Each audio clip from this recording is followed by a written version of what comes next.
Between the camera and the audience comes a very important job.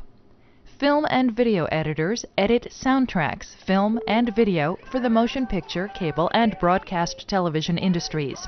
They select the scenes captured by the camera operator and put them in a sequence. It sounds simple. It isn't.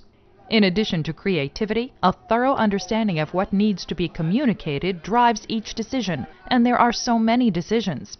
Should a scene be paced quickly with many fast cuts, or would slow shots add more drama? Would the close-up work better here, or the wide-angle shot?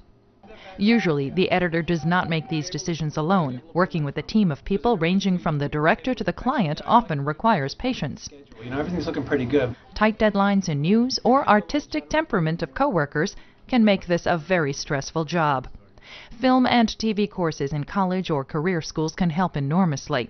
And because this is a job that unites artistry with highly technical skill, schools often have professional equipment. However, because the technology is constantly evolving, it's necessary to continually update your skills with additional training. Once, editors worked with just scissors and tape. Now computers are used. But the goal of the editor is the same as it has been since motion pictures were invented: to tell a story, scene by scene.